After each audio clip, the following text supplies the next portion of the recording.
रखना चाहिए पार्टी की ओर से। इसी से जुड़ा एक दूसरा महत्वपूर्ण विषय,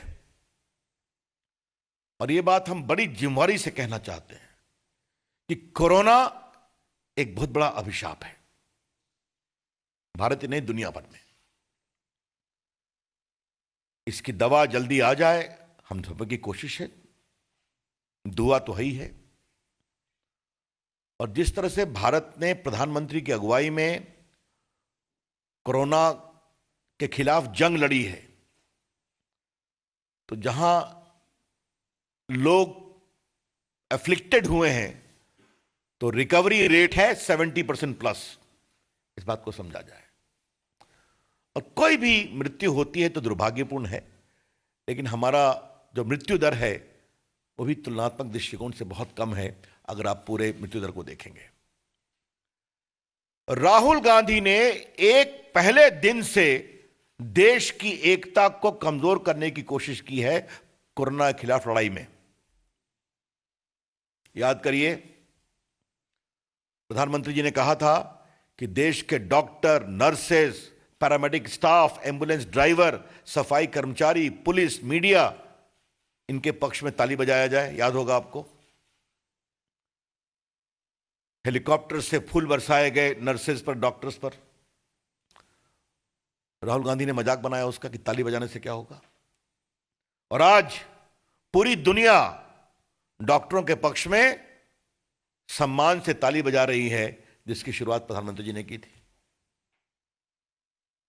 जब लॉकडाउन आया तो राहुल गांधी ने क्या कहा, लॉकडाउन से क्या होगा। उनकी बात उनकी सरकार चाहे पंजाब में है या राजस्थान में नहीं सुनती थी। वहां तो लॉकडाउन पहले ही कर दिया गया था, कर्फ्यू भी किया गया था। जब प्रधानमंत्री जी ने कहा कि पूरा देश में आशा के लिए दिया जलाए, मोमबत्ती जलाए, तो पूरे भारत ने दिया जलाया, आशा का दिया, संघर्ष, संकल्प और ऊर्जा का दिया। गरीब ने अपनी झोपड़ी में भी जलाया। राहुल गांधी ने क्या कहा, यह दिया जलाने से क्या होगा। जो आईसीएमआर काम कर रहा था उस पर भी टिप्पणी करना। अब मैं बार बार उन चीजों को मैं रिपीट नहीं करूंगा। और पीएम केयर फंड पर भी हमला करना। तो राहुल गांधी ने एक भी कसर नहीं छोड़ी, और कांग्रेस पार्टी ने, जो कोरोना के खिलाफ लड़ाई को कमजोर किया जाए, राष्ट्रीय संकल्प को। आई रिग्रेट टू से, in view of the conduct of Mr. Rahul Gandhi, right from day one, he never spared any opportunity to weaken the national resolve in the fight against corona. और ये बात मैं आपसे इसलिए कहना चाहता हूं कि बहुत सी पार्टियां जो कांग्रेस पार्टी के साथ हैं, उनके नेताओं ने भी डॉक्टर, नर्सेस के पक्ष में ताली बजाई और दीपक भी जलाया था। तो आज जब पीएम केयर्स फंड पर यह फैसला आया है, तो उनके द्वारा एक प्रायोजित षड्यंत्र का सुप्रीम कोर्ट ने बिल्कुल निरस्त किया है उसको। और यह बिल्कुल ट्रांसपेरेंट फंड है पीएम केयर्स का। इसकी ईमानदारी से कार्रवाई हो रही है, पारदर्शी तरीके से इसका निवेश हो रहा है। मैंने बताया, रिपीट करूंगा, 2000 करोड़, लगभग 50,000 करोड़ वेंटिलेटर खरीदने के लिए, 1000 करोड़ मजदूरों के लिए, उनके पुनर्वास के लिए, और 100 करोड़ वैक्सीन की खोज में मदद करने के लिए। तो जो वॉलंटरी बेसिस पर पीएम केयर्स में लोग डोनेशन दे रहे हैं अपनी इच्छा से, उसका सदुपयोग हो रहा है। और जब सुप्रीम कोर्ट ने मोहर लगाई है, तो मुझे लगा कि आज पार्टी की ओर से हम ये चर्चा करें, आपको बताएं, और किस तरह से कांग्रेस पार्टी और विशेष रूप से राहुल गांधी के द्वारा राष्ट्रीय संकल्प को कमजोर करने की कोशिश की गई, जो कोरोना के समय सबसे अधिक आवश्यक थी, उसकी भी चर्चा करना जरूरी है। That's all from my side, open two questions.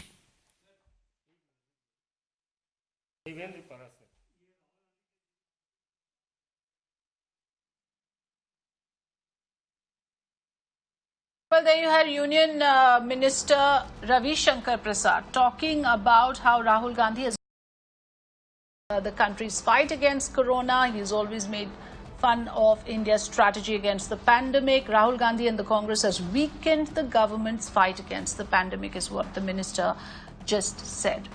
Well, with that, of course, this is coming in close on the heels of the controversy around Facebook, where the two leaders had a spat on Twitter, with Rahul Gandhi first quoting an article from the Wall Street Journal saying that Facebook has leaned towards the BJP by not taking action against hate speeches that have been put up by BJP leaders, to which the union minister strongly responded, saying that Rahul Gandhi himself does not have a strong enough influence over his own leaders, and therefore he does not have the locus standi to point out to anything that the BJP has influence over. So that was the kind of spat we noticed earlier, but this time it's a press briefing where the leader has pointed out to the many omissions and commissions on the part of Rahul Gandhi.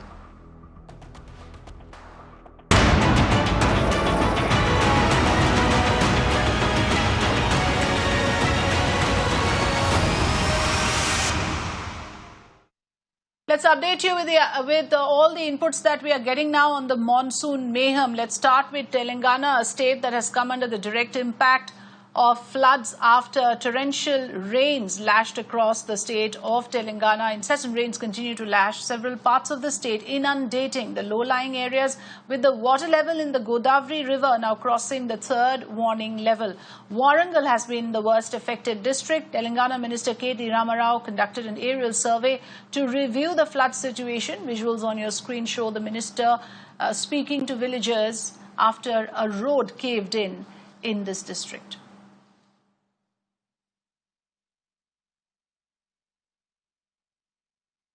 Well, similar situation in Gujarat as well, where intense rains have caused flooding and waterlogging in several parts. Rains continue to lash across parts of Vadodara, Surat, Tapi, Gir Somnath, Jamnagar and Kutch districts.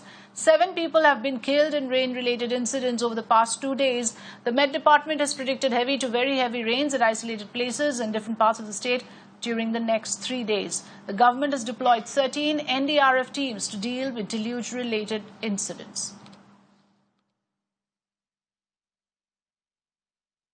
In Odisha, floods continue to wreak havoc in the Malkangiri district. A total of 35 persons, including women and children, have been evacuated to safer locations from areas that have been submerged. Many villages of Malkangiri have been submerged due to the heavy rains of the last 1 week, and they are being helped by the fire station officers. Those marooned are being moved out to safer destinations.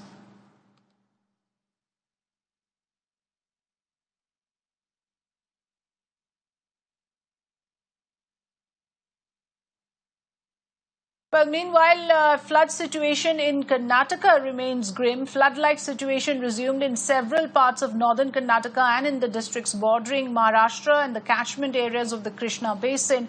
Several areas in Belgavi district are submerged, thereby increasing inflow into the Krishna River.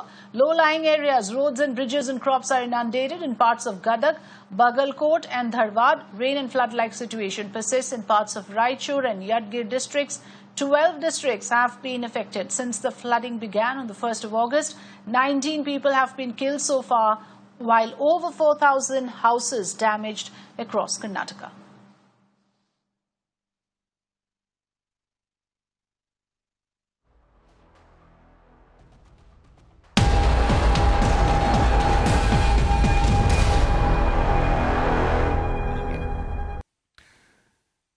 लेकिन मैं आपसे एक बात अवश्य कहूंगा, मैं किसी platform का नाम नहीं लूंगा। अगर प्लेटफॉर्म पब्लिक प्लेटफॉर्म है तो हर विचार के लोगों को अपनी बात रखने का अधिकार है। If the platform in question is a public platform, then every Indian, regardless of his ideology or commitment, has got the right to convey his or her views on that platform. क्या यह सच्चाई नहीं है कि कुछ लोग समझते हैं कि उस प्लेटफॉर्म पर उनकी मोनोपोली होनी चाहिए, भले ही उनका राजनीतिक वजूद खत्म हो गया हो? It is a hard fact in the country. We need to know that people whose political base has shrunk like anything seek to dominate public discourse on these platforms.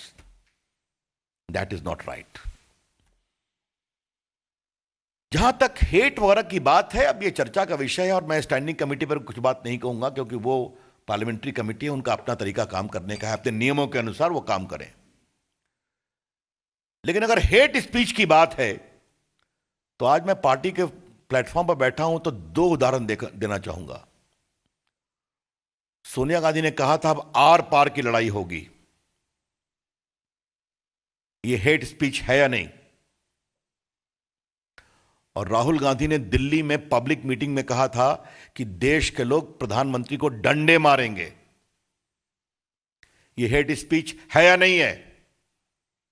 It is a text book case of instigation for violence. समझना चाहिए, चर्चा होगी तो देखा जाएगा।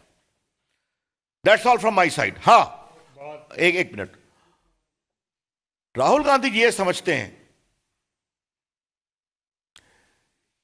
कि जो हमारे लायक काम नहीं करता वो संघ, आरएसएस और बीजेपी के दबाव में है। अब इसके बारे में क्या कहा जाए? देश की जनता इसका जवाब देती रहती है। धन्यवाद। Thank you.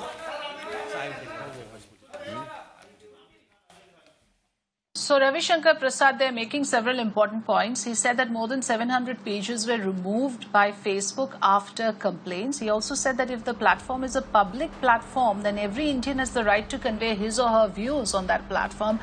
He, in fact, refrained from naming any of the social media platforms while saying that people whose political base has shrunk like anything want to control this public platform. Sonia Gandhi and Rahul Gandhi have made hate speeches during their election rallies, so they are not in a position to take any moral high ground, is what the minister is trying to suggest here. And of course, important points made also with regards to the pandemic and India's fight against pandemic, saying that Rahul Gandhi has made irresponsible comments in that regard as well.